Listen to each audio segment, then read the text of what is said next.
But as you know, over the past couple years, historically black colleges have been taking significant hits. They're not getting the type of support they used to get from us. The white colleges have stepped up their recruitment and scholarship offerings of African American children. And because the white schools are being more aggressive in their recruitment of black children, the HBCUs are falling off. In addition to the fact that the white schools are stepping up their aggressive recruitment of black high school graduates, we also have the problem of rich blacks, the celebrities, the bourgeoisie, not supporting historically black colleges. As a result of that, we've seen about a dozen of them close, and about 24 of them are scheduled to close. Morris Brown in Atlanta. Most of us know that one because it was popularized with the hit film Drumline. Well, there is no more Drumline because there is no more Morris Brown. It was sold last month to the city of Atlanta. You know what that means. People who don't look like you are going to change that into a gated community. Okay? Now, Wilberforce in Ohio is in trouble. Central State in Ohio is in trouble. I heard that Southern might be in trouble. Cheney in trouble. Lincoln, some challenges. There's about 24 HBCUs that are scheduled to be closed. St. Paul's came up in our Virginia discussion because St. Paul's closed down June of 2013. They graduated their last class in June of 2013. So at that time, and we definitely don't want to have any sisters standing. If a sister wants a seat, brothers, make sure we accommodate her. I think we're talking about people who is biologically born women now, biological women. You gotta say that these days, you gotta say it. Okay? I did a for sisters only seminar. I forget what city it was. No, this is real. I did a for sisters only seminar, and the sexually confused community attacked the host because the sexually confused brothers wasn't allowed to come to Dr. Umar's for sisters only seminar. I was at Wendy Williams' 50th birthday party in New York last night, and I'm standing there. No, I don't party, and I definitely don't do her, but I was invited because a lot of celebrities came through, and some people thought that if I was there, I might get an opportunity to mingle. I was able to mingle, but I wasn't able to jingle, you feel me? So we didn't get no donations, but that's okay because I met some people who know some people, so we're gonna keep on pulling them strings. But anyway, I'm standing in the party last night. This is Wendy Williams, y'all know her, historic troublemaker. Anyway, and I'm thinking it's a man in front of me, you know, he had his girl by the waist, you know, slow. The whole time, I'm thinking it's him and his girl. And then all of a sudden, his girl turned around and it was his guy. I couldn't believe I never seen something so blatant like that before. But that's another conversation. Oh, God. That's one of the reasons why we need the Fred Douglass Marcus Garvey Academy. That's right. So anyway, we came up with St. Paul's College as a potential site for the FDMG.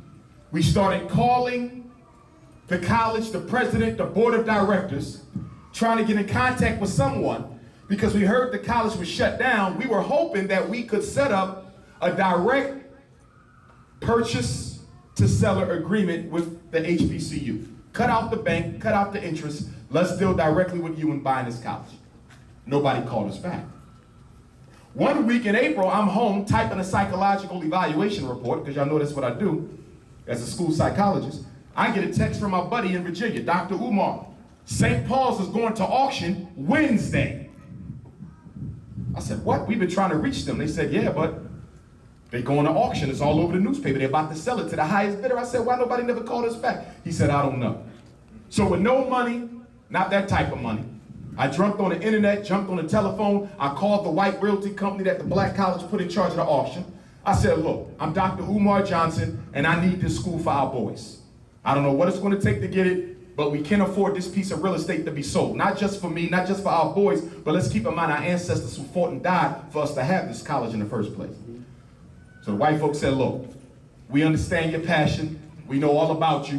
We've been on YouTube. And we respect what you're trying to do. But money talks and everything else walks. So I called the president of the college, who has been very supportive. Let me take the very out. He's been supportive, okay?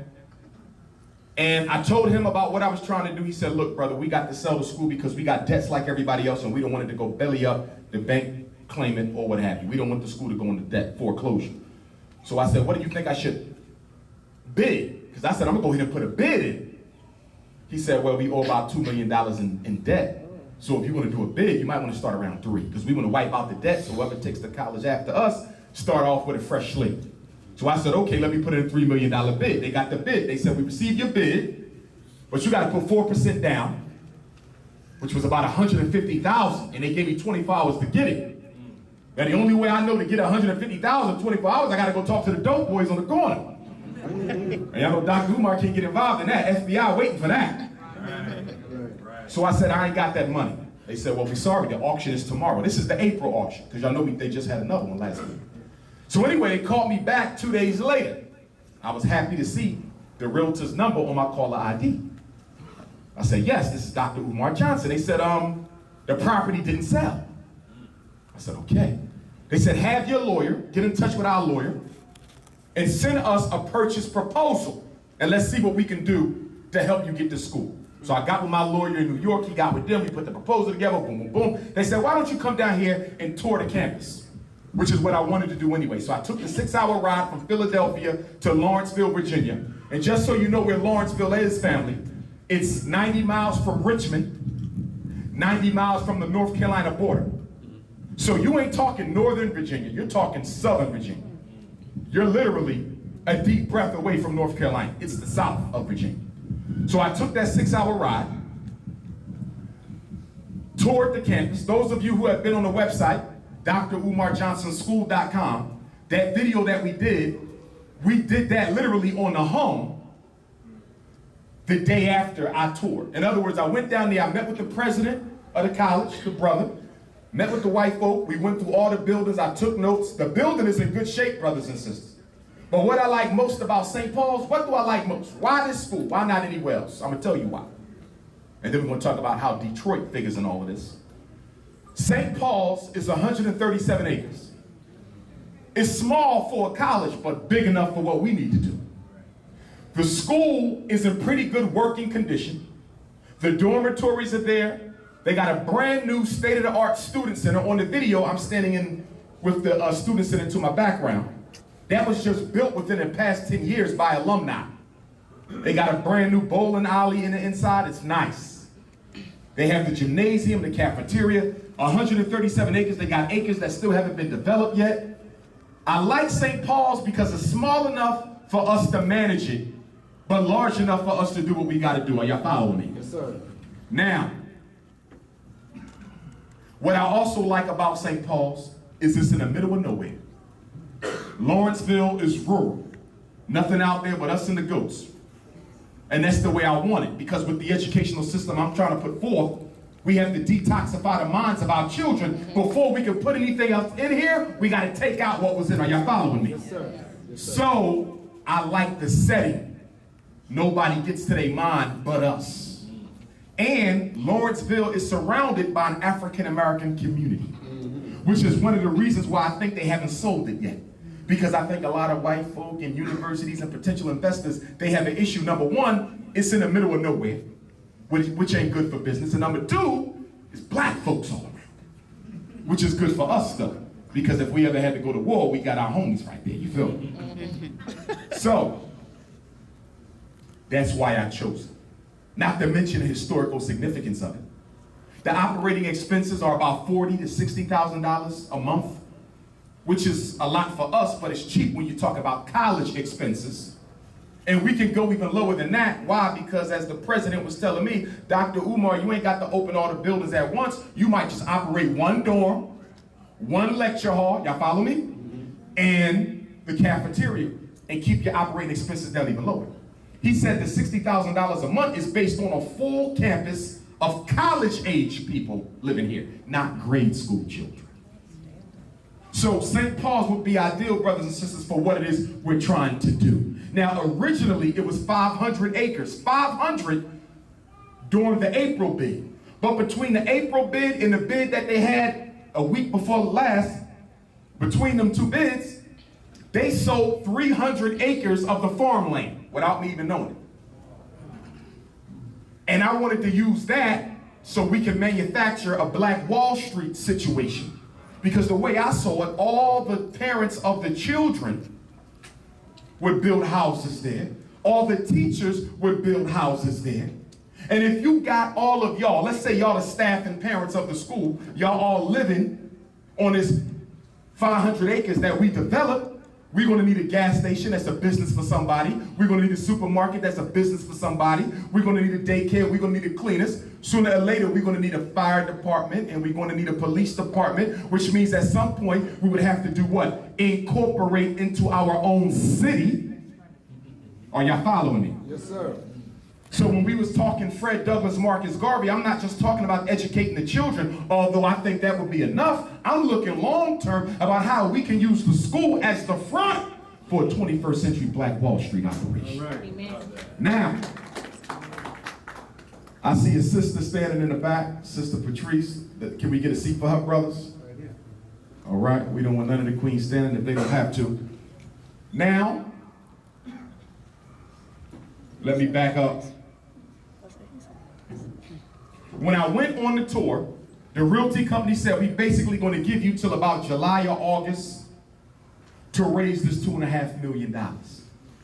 And those of y'all who follow my work, y'all know that on the 20th of April, I began an international fundraiser to try to raise that $2.5 million. A couple weeks ago, the realty company said, Dr. Umar, we're going back to auction. We're going back to auction. But at that time, the fundraiser had operated for what? 30 days. And in 30 days, and I'm happy to say this, you all, most of you all, helped me raise $100,000. That's what we raised in only 30 days. Excuse me, $150,000 in 30 days. And in 40 days, $160,000. So the support has been there. Many of you have given. Please continue to give. It ain't over until it's over. We're not stopping until St. Paul's is sold or until something reveals itself in the buying process that me and my attorney and my realtor don't like. And I'm going to come back to that in a second. So if you haven't been to drumarjohnsonschool.com, you need to go there tonight. drumarjohnsonschool.com. Make a donation. Some of you brought checks and money orders tonight. I appreciate that. If you plan on making a donation tonight, make the check or money order out to FDMG Academy. I repeat, FDMG Academy. Make sure your name and mailing address are on your donation. Why? Because once the school is open, we want to make sure that you get credit for what you gave. Thanks, Bob. And anyone who has donated at least $1,000 as an individual, you will be honored as a financial founding mother or father of the Fred Douglass Marcus Garvey Academy. Might need to. Any Negro male who don't see beauty in his own woman, any Negro male who don't see attraction in his black woman, any Negro male who don't see God in the black woman, any coon in Vegas who can't love the black woman ain't worthy of being called a man. Quote me on that.